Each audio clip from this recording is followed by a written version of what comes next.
Looking for the right answers to hard and sometimes confusing global events? Look no further. SSM's team brings unique perspectives from across the globe. Our in-depth independent reporting is to make you better understand the world as we evolve. Hello, viewers around the world. You are welcome to a very special edition of SSM Fridays World Affairs. My name is Matt Godwin Iwejuwan, and I'm here in the studio as usual with my colleagues and friends. Far away Lagos, Nigeria is Ogbeni Olayinkaraji. Good morning, Mark. Good morning, Mark. Good morning. And glad to be here on this program today. I'm glad to see you today. A day when the UK election is over, and we're seeing a ton of events. We're seeing something real, very, very. It's actually surprising too, because we thought Labour would have just held on. We thought Labour would have done its thing. So how are you, Raji? How are you following up the situation? How are you following up end of the road for Rishi Sunak? Rishi Sunak will be flying back to London. He has now lost in this election. Raji, let's talk. Let's have that one-on-one conversation on this. So how do you see all of this? I think it should be a welcome relief for the British, for the Englishman, that at least they now seem to have their country back. I congratulate Labour, and I congratulate the Conservatives for conceding defeat without much acrimony. Are you serious? So yes. You think in the Indian Rishi Sunak? I mean, you use the word the English people have come to take their land back, but we are all one. Rishi Sunak, whoever it may be, are all British. They all carry the British citizenship. So, do you think it's about that, or do you think it's who can get the job done? Because yes, because Keir Starmer is we did some background check on Keir, and let's see. Anyway, let's see. Let me not preempt my views here. Yes, go ahead. The head of the Labour camp really highly recommended. He's a knight. He's a Sir Starmer. He's not just one of the run-of-the-mill Labour guys raving and ranting on the work floor. He's seasoned, and I believe that he will give the British or the English a good government. And I'm sure they'll be proud of him. And from the landslide victory, I'm sure that the people have lost faith in the Conservative Party, and they have seen how, especially through the COVID lockdown, how messed up the whole thing seemed to be. The whole party seemed to be. Giving money to themselves and essentially running the country as if it's a clique. I'm happy that the Labour is back. Yes, viewers, you're tuned into SSM World Affairs Friday. This is a day after the election in the UK. Millions of people casted their ballots yesterday, Thursday, in UK's general election that determines who runs the country. And what we saw is that Rishi Sunak has considered he has considered that Sir Starmer has won, and he's also giving an apology to his party members. So what we'll be seeing later in the day are things like Sir Starmer will be following Rishi Sunak into the Buckingham Palace before returning to enter the famous back door. He has to go through the back door of number 10. And these are traditional things they do. At that point, he will be joined also with some MPs, and this is it. So election has been done. Starmer is on course now to become UK Prime Minister. Some people predicted this, but we didn't know it will happen. So Labour has Labour actually won some places, but not all. Starmer becomes the new Prime Minister. In the House, Labour is still expected to have some seats, even though the Conservative have more seats. So this is what we're following, viewers. We're following the UK election, end of the road for Rishi Sunak, Labour Party, Rishi Sunak. Just one comment. You please, you have to know that Rishi never stood for elections. He just came in because the government that was elected failed, and since that year, so this is first time at the first election since 2019. Yes. While we're talking UK election, let's bring in our diva BD Nana from Lagos, Nigeria. BD, how are you this morning? It's good to see you. Oh dear, BD, your audio needs to come on. Your audio. Okay, yeah. So Raji, we're saying while BD is fixing our audio, we were saying that yes, this is saying I think the last election was in 2019, and this now comes up. Yes, I think that was in December 2019 when they decided to pick the lady. What we see also is that across England, across Scotland, Wales, and Northern Ireland. Remember, the English region also includes Northern Ireland. This shows that there are more interest in seeing good governance coming. Because, okay, are you on, BD? Can you hear me? We still can't hear you. Anyway, we understand how those things work. But all you probably need to do is okay, sorry. Okay, yes, Raji, we're still talking. Yes.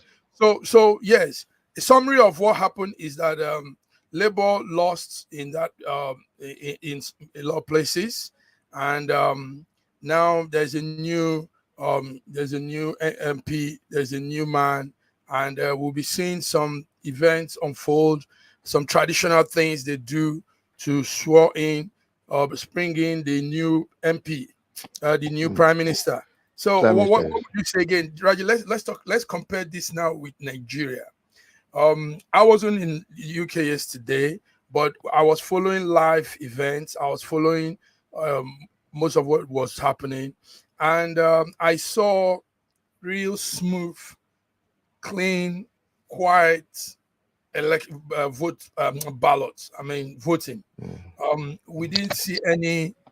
Somebody brought a picture of Rishi Sunak sharing a burger and some snacks, and they said, he's buying votes. No, that wasn't buying votes. That was Labour people just giving out snacks to people voting. So it's not, you can't say that is buying vote. I mean, everybody can afford a burger. Everybody can afford a burger. Everybody can afford a cup of water. So if somebody is offering that because you're voting, he feels refresh yourself, it has nothing to do with buying of votes. So I saw that statement, and I hope the person that wrote it understands that that has nothing to do. So what will you? I think it's just out of mischief.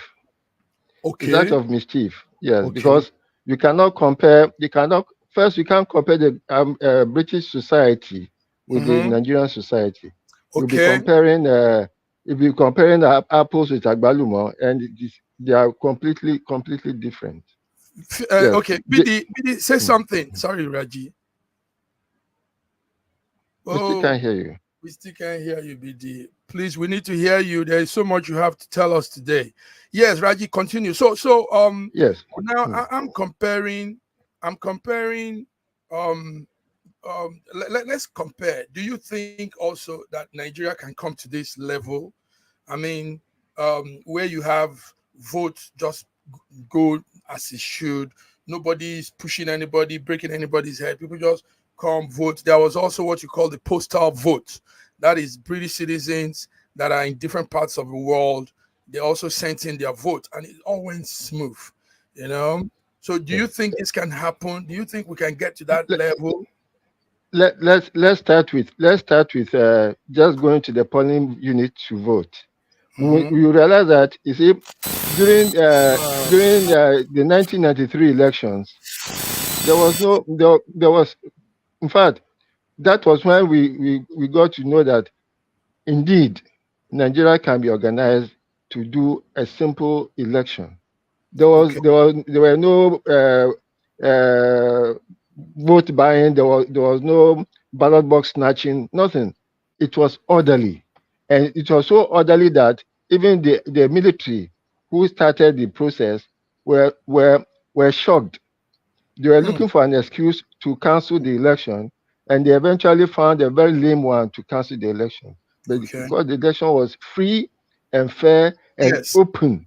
I remember that election. That was 1993. I voted. Yes, I was even part of a team of young people that campaigned for Moshood, SDP Moshood Abiola.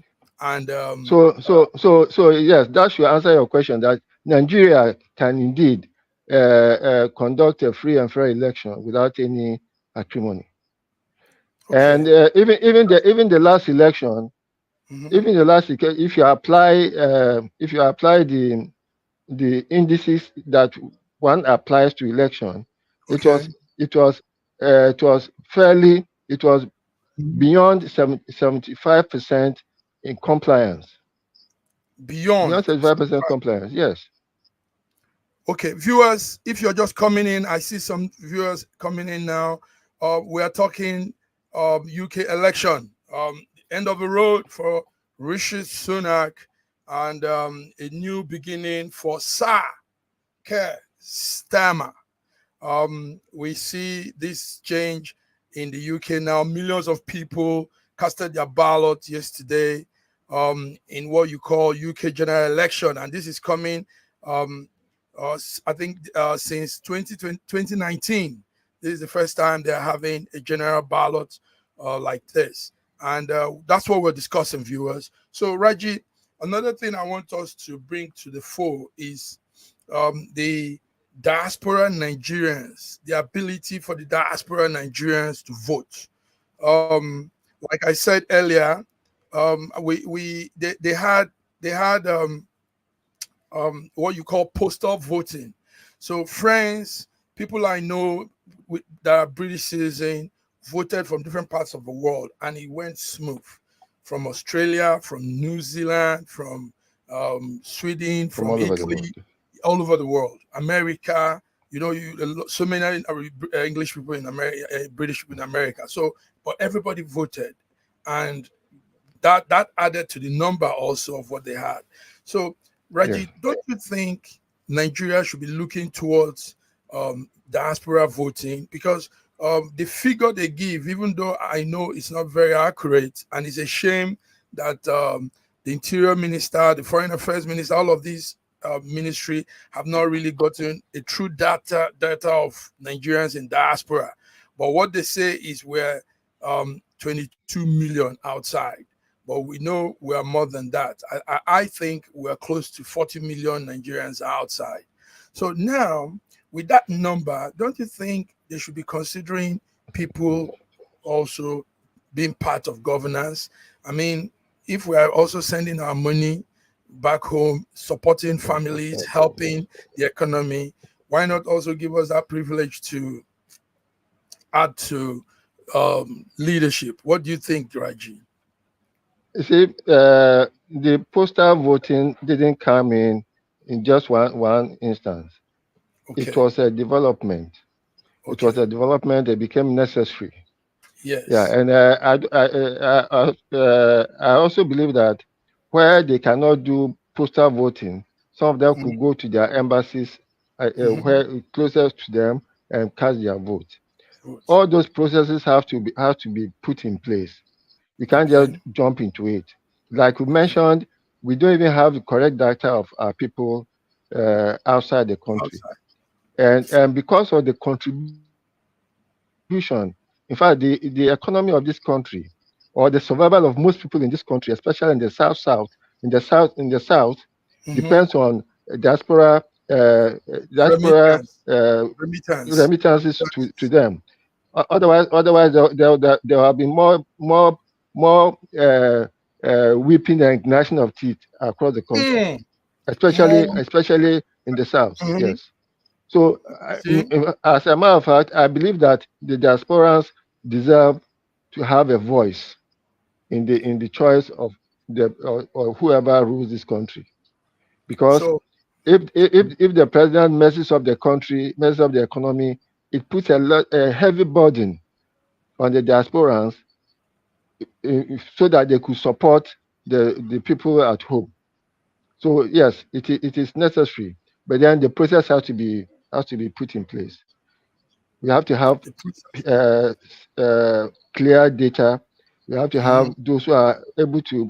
There have to be some data, yes, and then we have to define what is diaspora, because I Yes. don't think that if you are in Niger Republic, you will be count yourself as being in diaspora. Otherwise, you have a lot of Nigerians claiming to be Nigerians who will be voting in the Nigerian elections. That's an Yes. interesting thing to say. But anyway, as long as you are outside of the Nigerian territory, I think you're Outside, considered. But the thing is, yes, mm, they can sit down and map out indices, criterias, and yes, for that. yes, for that, those are really qualified. Also, Yes, take note. Some people might not be living in their country, the host country legally. Some people are probably, different story. exactly, So exactly. it has to be spelled out. It has to be arranged well. Yes. But we need Mm. to vote. That's what matters. Diaspora Yeah, Nigerians need to. They need I to agree with you. put their vote into I agree with you. yeah. So our viewers, you're just coming in. This is it. The English people have voted yesterday. The British people, it's their first chance of voting since 2019 to decide who leads them. House of Parliament, also Westminster, those that will be in the Westminster, and all of this. So this is what we're following now. Reggie and I, we're talking election. We're putting comparison to elections in UK and in Nigeria. Raji, now let's come finally to this one before we go to other topics. One thing that we also observed in the UK election is that yes, there were campaigns, yes, there were all this, but we didn't see much of the Nigerian election. We see some campaigns are turned into abusive, and people use it to mock their candidates, and we see people taking it to the extreme, making fun and all that. But I mean, that does that bring professionalism into leadership? What will you say to such? You see, it seems to me that as if elections in Nigeria is more or less like a war, and because of the way we are structured, Nigeria is just a country. It becomes more divided along ethnic lines, Okay. and then haven't instituted this rotational thing. If it's a chance of the north, then we don't see why any southerner would want to be there, or if it's things with the south, why should I not now want to come in the south? Between the southeast and the southwest, there's always this rivalry. Eventually everything gets very, very toxic, very, very personal, and it doesn't work out well.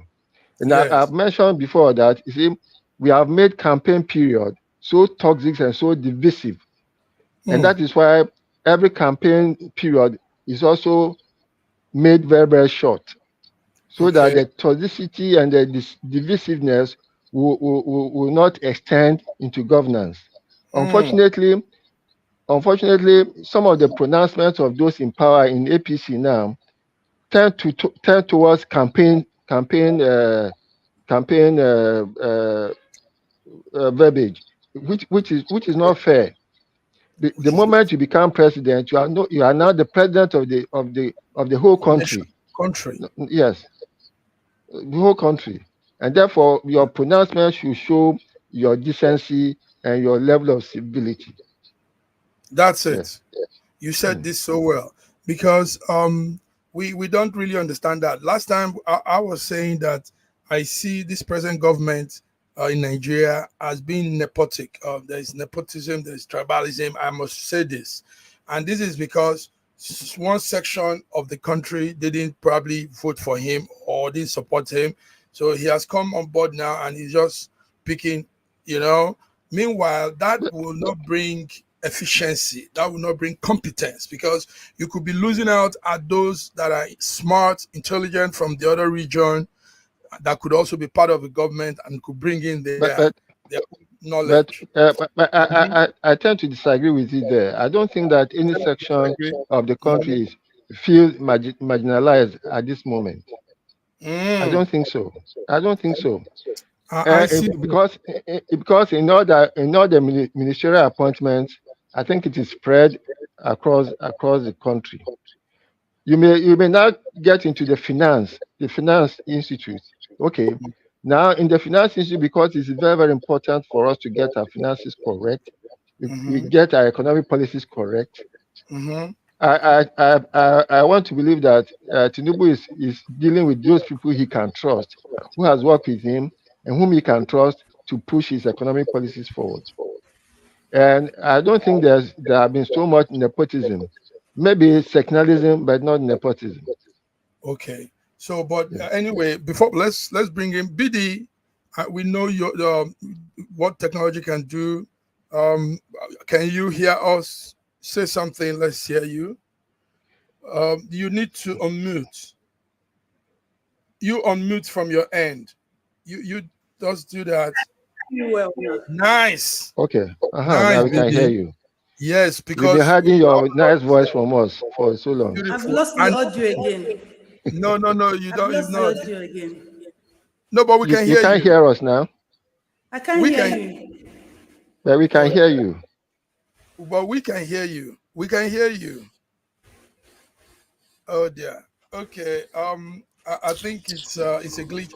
But one thing that you can do is probably switch off all device completely, computer, everything, and switch on. Yes, that could help. Oh dear. But we can hear you. You unmute. It seems as if when she can hear us, we can hear her. I can hear you now. You can hear me. Then we can hear you too. We can hear you. It's all correct now. All right, BD, it's good to have you. Even though we've said a lot on this, but you might just give us some of your own take. The English people, the British people have finally come to their concluding part of casting their vote, and a new government is on. So it's over for Rishi Sunak. The young man came, he did his thing, but this is the end of the road for him. Now we have the man called Saka Starmer. He's a Sir, and he'll be taking the mantle of leadership. And so this is it, BD. What's your take on this? How do you see the UK election? Yeah, I saw it. To them, it went fine. But honestly, I thought they will even return Lushik. I thought they will return it. But the man has done well for himself. Forget him. He did well from when they brought him.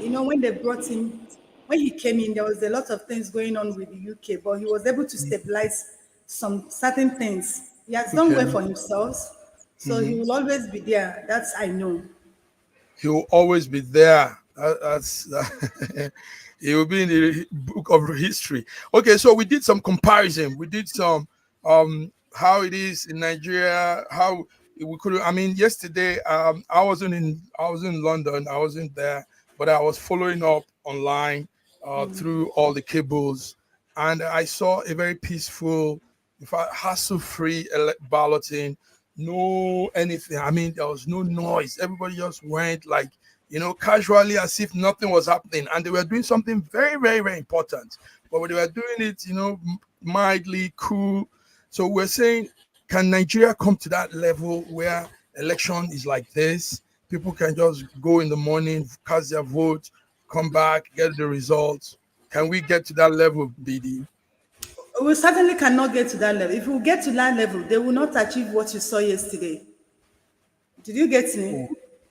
Nigerians, African cannot get to that level you saw in London yesterday. If they allow Nigerians to get to that level, they won't achieve what you're seeing, what you're admiring. They are using Nigerians or African as an scapegoat to have their own peace. And now to think that even most of the, let me not over-exaggerate it, about 65% of what happens in Nigerian election is as a result of Western world interference, is what they want. Because if they allow Nigerians to have their way, if they allow them to rule and lead themselves, they will no longer have power over us. Because let me tell you, we might not like to say it the way it is. Every problem, most problem we encounter in Nigeria is for the interests of the Western world. If it goes well for Nigeria, if it goes well for Africa, the Western world might not have it easy or better for themselves. So I don't envy them. Good for them. But it's so unfortunately that we Nigerians, the Africans, we are not learning. We refuse to learn, or we refuse to come to a term that these people are actually using us. Our bad is their good. And that is why they will not allow us to achieve it the way we wish or want to achieve it, or the way it will work for us. So I don't blame them. I blame ourselves.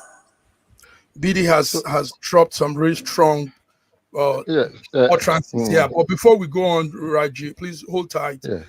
Godwin is, we know it's a busy day for people, weekday, but these legends take their time to be on the frame, the portal, the SSM portal. Godwin, how are you? You're welcome to World Affairs SSM Friday News Update. Thank you for having me. I'm actually on the street. Yes. We are shopping. But I hope it will be. No, don't worry. You know what you do. We'll make up for the. No, don't worry. You know what you do. Stay in the spot. Make up for the audio. Yeah, stay in the spot. I think your audio is okay. We can hear you. But if you're in the spot, if you're moving, you might lose signal. Okay, so stay in the spot. Okay, I'm good to go. Yeah. So how did Russia see the UK election? We've been discussing the UK election yesterday. How is it from your corner, Godwin? To tell you the truth, most Russians do not care and do not follow it because it's of no relevance to Russia or Russian. The ties between Britain and Russia at a low, at a record low. It can hardly get any worse than it currently is. So basically, any even interest may be misinterpreted as interference. So basically, most Russians are not interested and don't really follow, except those journalists who take out their time to post international news, which doesn't really get much traction here. Okay. Anyway, it has happened yesterday. There was millions of English people, British people went and casted their vote, and there is now a change of governance. Rishi Sunak, end of the road for him, and Sir Starmer begins the new leadership. So thank you guys. It's good to have you all. Stay tight. Don't go. Let's go on a small break to refresh ourselves. BD, it's good to see you. So we'll be back.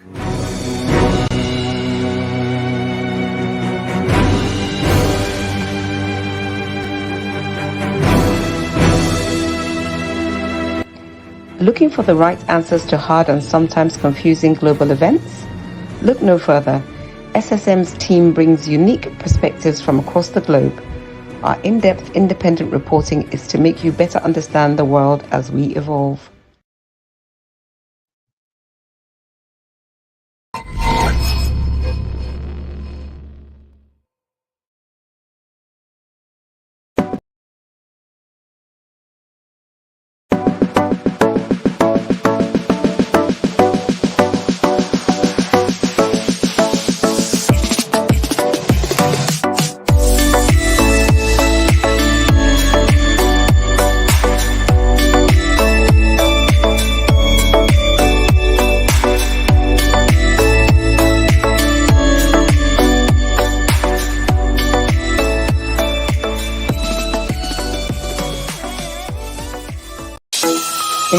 where news flies around every minute, you need the ability to relate and connect with what matters and stay up to date.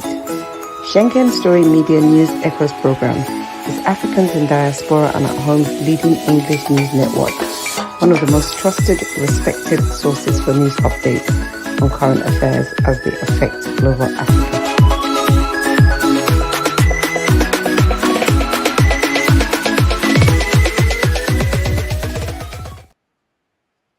Yes, we're back. We're back, viewers. This is SSM News Echoes World Affairs, Friday, the 5th of July, 2024.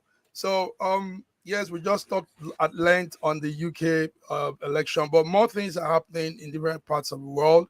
The Kenya story is still on the burner. Kenya is still smoking hot. Several people have been killed as the police keeps opening fire on protesters. Yes, Kenya is still on the burner.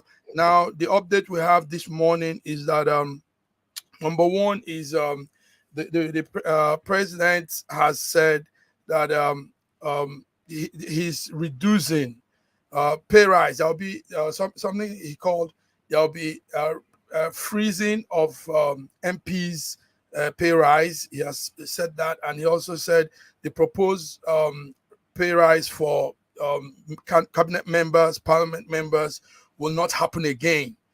This is coming as a result of the outcry by the public protests. He also said that that controversial finance bill on tax has been removed, and salary of some persons in some, I don't know, those category of people, but there is a plan now that some category of people will not be receiving the supposed financial increase that was planned. Kenya, guys, Raja, let me start with you. What are you following on Kenya? Is still on the burner? Yeah. See, so my take on the Kenyan situation is that yes, the people rose up and they were criticizing the governance and the way the government was going about it, but the demonstration eventually became like a mob action. Okay. I do not support their burning their presidential jet, burning some public places, destroying stores and looting stores. What has that got to do with the protest against government? It is very, very unfair to do. It is them, the citizen, that will suffer those things. We suffer it. We suffer it. Yes. They will complain and say, yes. If I would have supported them full force, if they had not been gone on rampage destroying public property. But luckily for them, the government is listening to them and is responding to their protests. But it would have been much easier for government to not to have had to face the destruction that caused by the mob, because there's no way when their cry went beyond protesting against the tax to Ruto must go, they were now fishing in very, very dangerous waters, because there's no way that a mob could take over a government, because they don't have the leadership, they don't have the structure to take over government. They all, just like what happened with the storming of the Bastille in France in those days. Mm-hmm. By the time the mob took over the palace, they found themselves completely out of their depth. So it was easy for Napoleon to come in and fill in the leadership gap that became very, very obvious. And yet, after that takeover, the situation remained the same. So that's why the French will tell you that the more things change, the more they remain the same, because the process of change became a mob action, and therefore there will be no improvement in their status because of the process of that change. If the process had been negotiated change, there would have been serious changes in the structure. What the government is doing now is just to concede to a few of their. When the government now reinstates itself, they will come to the same situation. They may not bring out the tax bill, but they will bring out something else that will tax the people for the destruction that they have wreaked upon the country. BD, You Raji see, has spoken. Yes. yeah, Raju was right. People will still suffer it, but there's something I want us to always look at. Most time when things happen, I'm not part of those people who look at what is happening. I try to look at how did we get to this? What brought about this? What we should understand is that this Kenya finance bill was not just the problem in Kenya. The Kenyan people have been shouting, crying, more especially the fraternization with their presidents and the Western world, US in particular. Now, they started with this protest with finance bill, which the president said he's not going to sign. Now, presently, it is really running hot in Nairobi. Now, what the youth are still saying, they say that the government should cut down their traveling bill and their hospital bill in Kenya. What is happening in Kenya is like what happens in Nigeria, where the leaders go abroad to treat themselves. They have headache, they have stomach upset, they rush out to UK, they rush out to US, they rush out to Switzerland, to Canada, and go and treat. And you know what this does to their economy and how it boosts other people's economy. Now, their government travel a lot. So these are the things the youth are still demanding for. And Ruto has said that he's going to have a dialogue with the youth, and they're going to do something about that. Now, the situation in Kenya doesn't need, postponement. Why don't he call for that dialogue? They get to dialogue, talk about that, because people are saying, "Oh, why are they still protesting? Why are they still?" If you want to do something, you must start at something. They actually started with that finance bill, and they want to use that avenue to take care of other things, and that is what I saw happening in Kenya. So if the president said he's going to dialogue with them and they are going to cut down on the travel for the leaders and the leaders going abroad to take treatment, they should do it and then get to the end of this. That's just my take. Now, Yes. I have just one question. Who are those people who are going to the government is going to negotiate with? Because these people have turned themselves into a mob.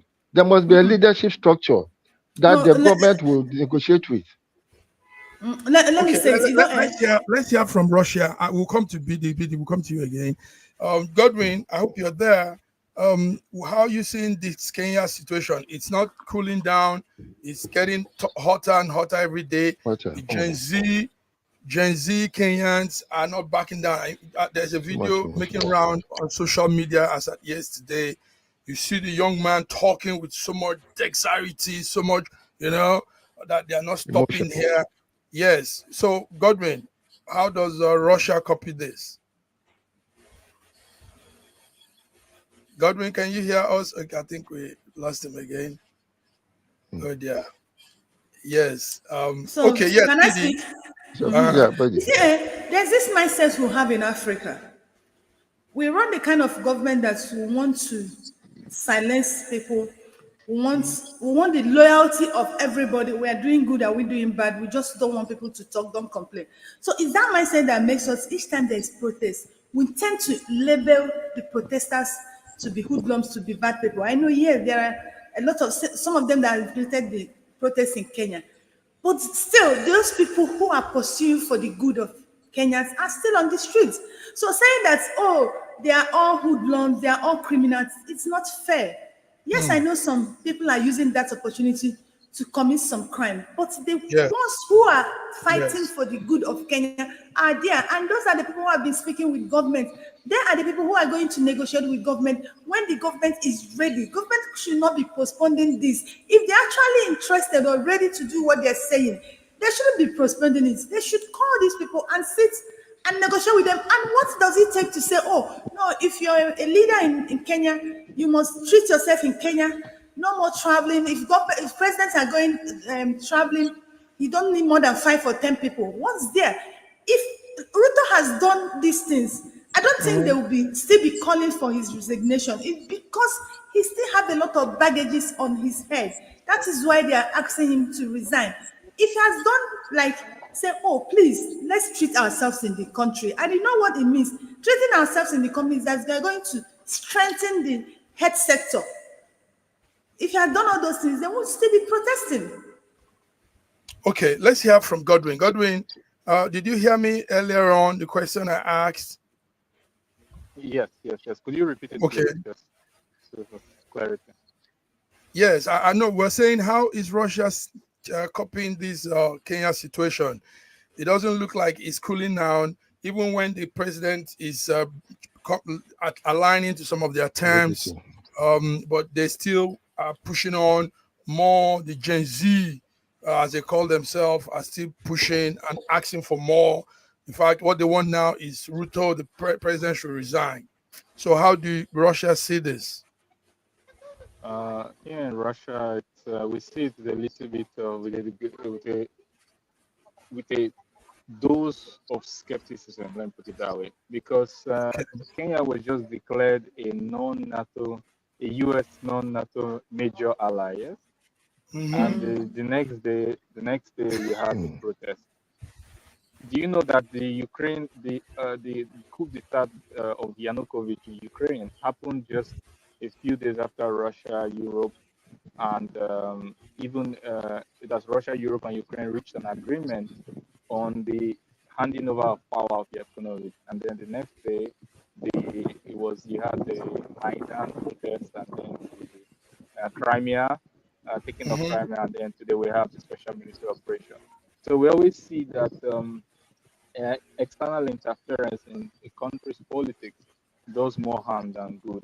And in this case, it has, helped to cause the unrest. Even though I support the will of the people, to still take some time for peace to reign, to rebuild all that has been destroyed, because there's lots of destruction going on. The lives that have been lost, the breadwinners that have died, who will compensate them, who will take care of them, the children they left behind, the mothers who had just a single child who was protesting for their welfare and well-being. There's a lot of reconciliation, repair, reconstruction to do, and external interference is majorly to blame. And most of these powers, like I always say, the backbone of democracy is the military in the country. When the military is on your side, there's a lot of things you can do with democracy and the will of people. They have to get the buy-in of the military to say, yes, the military respects the will of people before it can be enforced, this will of the people. So when there's external influence enriching the military or the military structure, it may be difficult for them to admit that the will of the people have changed or have moved on. And when it's happening so late, it causes the great extent of destruction and protest that we're seeing today.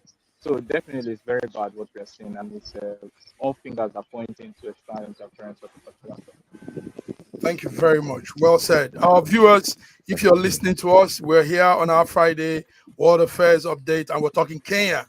And what we know is the president, Mr. Ruto, has abandoned plans to increase tax after protesters complained that they could not afford to pay. And they say they're already hit by so many sharp increase in their cost of living. So many said the government also should reduce spending, which the president has also vowed he will do. Okay, let's move on, guys. Please, I just want to ask a question. The Kenyan situation, governance and everything, compared to the Nigerian situation, which one is much worse? Nigerian situation now. So why are Nigerians so timid and so laid back about it? They are not protesting. They are not saying anything. Because we have been divided along the tribal line, along the religious line. That is it. We are suffering the same thing. No, we are not the same thing. We are all suffering the same. We are suffering the same thing. The Koro man, the Yoruba man is suffering. Yeah, exactly. But our mind is not conditioned the same. Our mind is not conditioned the same. Exactly. In Kenya, they speak the same language. Exactly. In Kenya, there's no division. I think the problem is that Nigeria is yet a nation. We are just a country, a geographic expression. There's nothing that binds us together as a nation. Until we get that nationality question cleared, will find us fighting against each other to the benefit of those who are oppressing us. Exactly, you're right. You're very, right. very correct. Absolutely right. That's what we are saying. We are all saying the same thing. Yes. There are two ways. There are two ways. Sorry, there are two ways it can go. The first one is to solve the nationality problem. And the second one is for the suffering to reach the point where it's so great that it overshadows those differences in tribalism and party politics and all of that. It's either one of those two things. That tipping point can never happen, because the more Nigerians suffer, the more they dig into the wall. The more Nigerians suffer, the more we dig into the wall. You see, even a mouse, once it's chased and cornered to the wall, will fight back. Even a mouse. No, you are talking about a mouse. No, you are talking about mice. You are not talking about Nigerians. No, I don't understand what they have done to Nigerians. I made a broadcast yesterday, and I was showing people that Nigerians now make cucumber stew, watermelon stew, because they can't afford to buy tomatoes. Now we have getting to the level that we have accepted this poverty.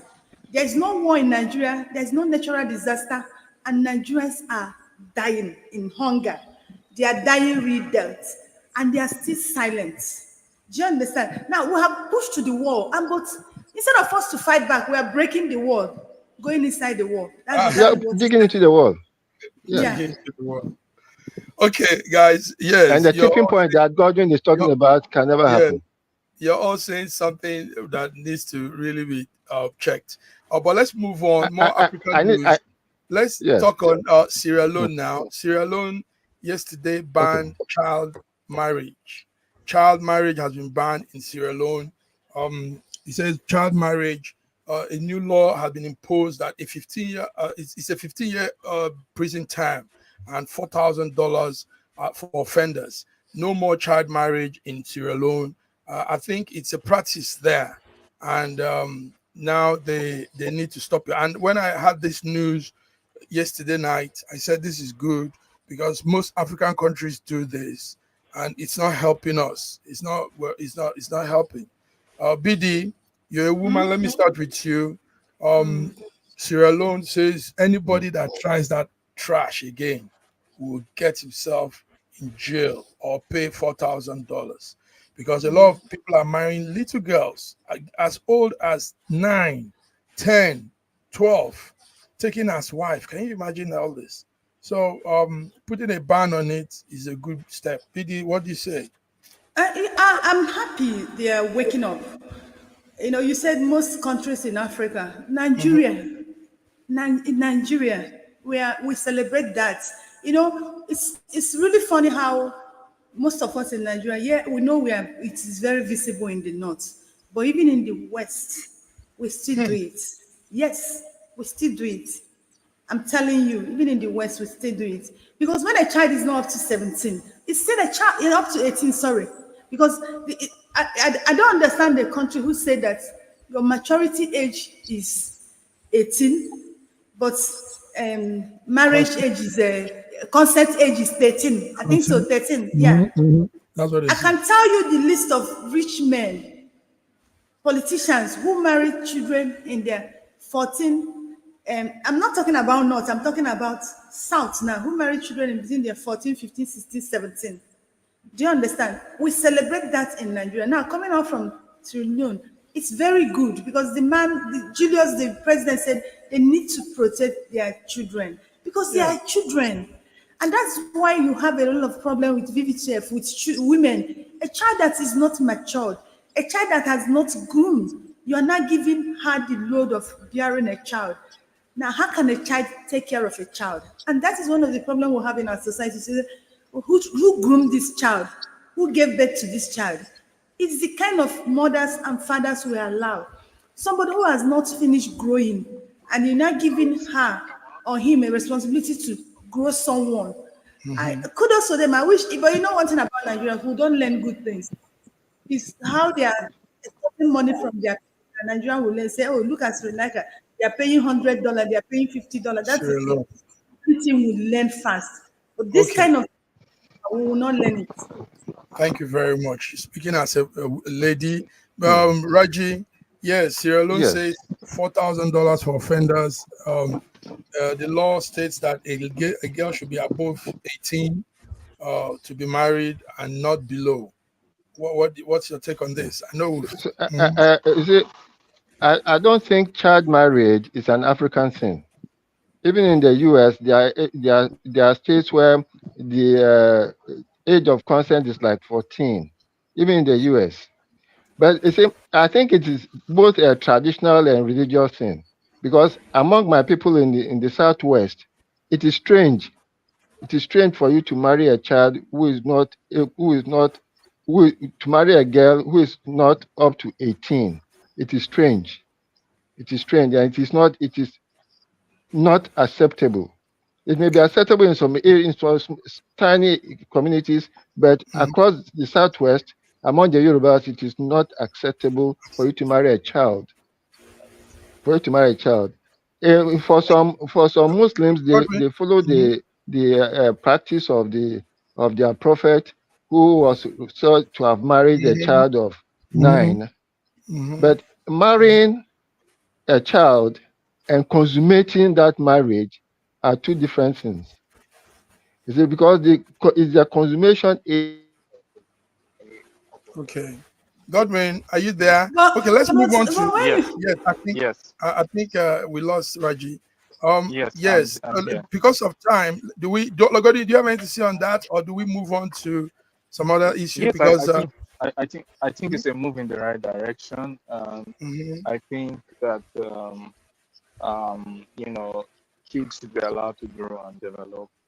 At the same and time, at this mhm, at the same mhm, time, feminism and ultra and extremists that cause the failure of marriages and single motherhood should also be looked at. Because what we want in the tail end is that we want both children's rights to be respected. We also want yeah, the promotion yeah, of family values and the replacement rate mhm, of countries to be mhm. at the rate that is it doesn't cause extinction. So I think all these matters are kind of intertwined. But yes, I support it as a step in the right direction. Good one. So, Hmm. before I leave you, there's a news of a United States man jailed in Russia yesterday, 12 years for drug charges. United States citizen, one Hmm. Robert Woodland, young man, and they said he came in with lots of large quantity of methadone, and now he has been jailed. He said he was born in Russia, but he was adopted when he was 2 and left the country. Do you know, you hear that story? It's right Yes, there I on heard it. most. Yes, I heard it. Okay. In Rome, Okay. you dress like the Romans. In Rome, you dress like Yes, the Romans. If you violate the law, you face the you face the consequences consequence. Good. Simple. without any exception. So Simple. citizenship is not Simple. important or relevant Simple. Hmm. or local Hmm. Simple. justice. Okay, let's move on to this one is just a news. We're hearing of violent attacks in France ahead of Sunday's election. There's still an election that will be held on Sunday, and they say youths are also on the streets Hmm. fighting and scattering things. So let's put our satellite on that as maybe next time we come. Also, Hezbollah. Sorry. May I make just a comment on that France situation? Okay. Is it France? France is essentially a third world country wearing a first world garb. So if there are demonstrations there, I'm not surprised.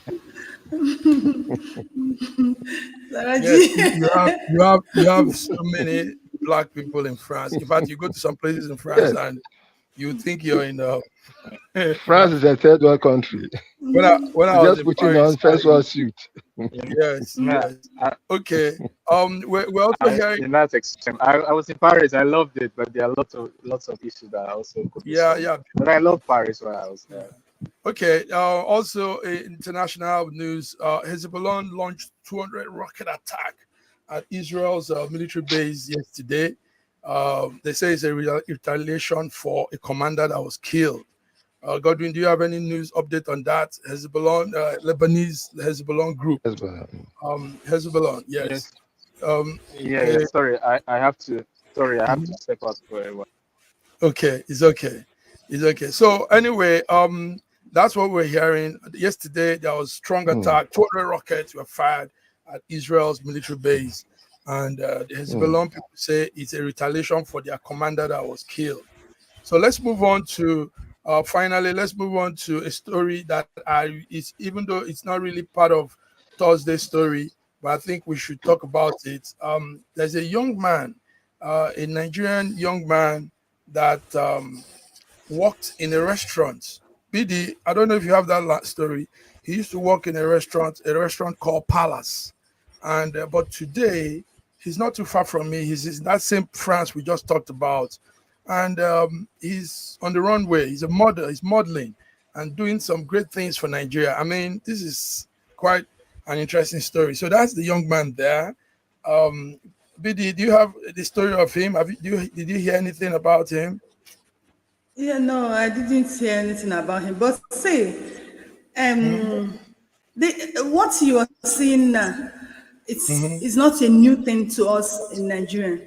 He used to be a restaurant attendant in Nigeria, and today he's a model.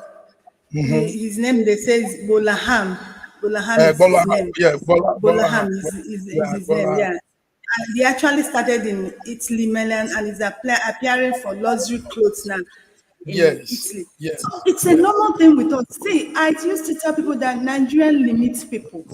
You see a lot of people who, when they are in Nigeria, even with their talents, even with their skills, they would die wretched.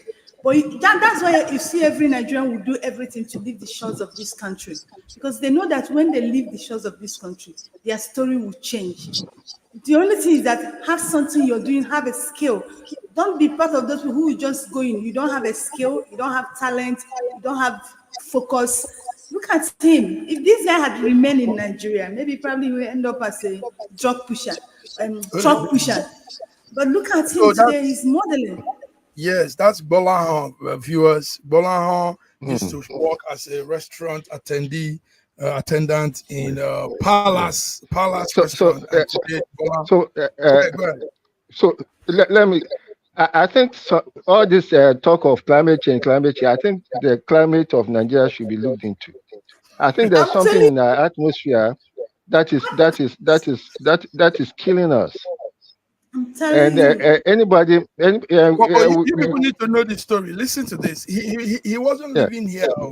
He lives in Nigeria, but somebody cited him at that restaurant he works. Somebody saw his height, his build, and cited him and called him and said, "Listen, you have the physique of a model," and they took it from there. And behold, now he's on the runway. He left Italy not long ago. Now he's in France, and he'll probably be in a New York fashion show, the story is that a lady named Temi, that used to go to that restaurant to eat. That's it. The guy's height and his build actually caught her attention. Yes, and she approached him and talked to him. I said, yes, that he's interested. And that's what you're saying today. Yes, I want to answer what Raji said. You see, it's not about the climate. It's about we, the people, our mindset, how we think, how we behave. Nigeria is a country where if I'm feeding, it's obvious. If once the government is favoring me, I don't care, every other people will die. Is that mindset thing? You see somebody who is doing well, you won't want to help that person. You're only helping that person if you're benefiting from that person. Do you understand? That is how Nigerians, it is our mind. It's not about is the air or what. It's our mind. That is that environment change. So why did you take him? Is it in the water then? Because something or in the food. So I want to speak to the new model that you have. You remember one bestseller who photobombed? Yes, and immediately she became something else. That's it. That's another thing. You know, you see, you know why it's like that? Exactly what I said earlier. Jumoke, that was Jumoke, that's her name. Jumoke, yes. They The took her, it did everything. They said, and that's that mindset I said about Nigeria. You know, Nigerians, I don't know, we drink this loyalty, and what we call loyalty is actually using people. Okay. They start having problem with Jumoke because she couldn't do all the things they want her to do. We like squeezing people. Wow, guys, thank you.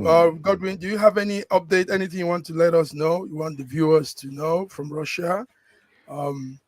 Before we pull the plug. I wanted to say that. I wanted to say that while it's clear that there are some things are not well in Nigeria, but there are still some opportunities there.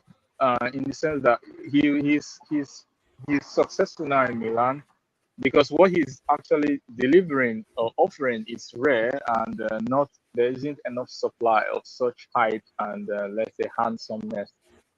In Nigeria, if you wanted the equivalent of that, you need to be a cross-dresser and something going like that. to all Nollywood events. So there's actually an equivalent of that in Nigeria, just that it's upside down. There's always opportunity in every place. You just need to find the opportunity and try to make the most out of it. So it's all. I want to encourage those in Nigeria who may not have the opportunity to go out at this point in time. There's actually something there for you to do if you find out what it is. So do not give up even while we try to build Nigeria. So I have a question for. I have a first question for Doc. Did I read somewhere that the Ukrainians are ready now to talk to Russia? Well, they have said that at some point there will Many be times there will be a peace agreement. Yeah, let me land. They have not. They have a ban on negotiation directly with Russia, but they have said. So they cannot say they want to talk to Russia because it's against their. But what they've said is that there should be some peace deal at some point, and that after this last counter-offensive, there will be some proposal, some peace proposal, which they believe will be accepted internationally. They have not said that they want to talk to Russia directly, and they have not invited Russia to any peace summit. Good. Viktor Orban, by the way, was in Ukraine a few days ago, and his peace proposal was rejected.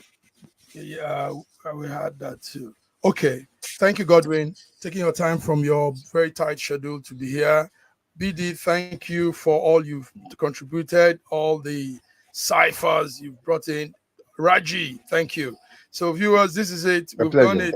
Newsweek, News Echoes Friday, World Affairs. And we have given it to you. We hope to see you on Monday as we begin the week with the Between the Lines program. So until then, everybody have a beautiful weekend. Have a nice weekend, man. Have a lovely one. Enjoy the day. Thank you. And, have a lovely weekend. Peace. Bye. Peace.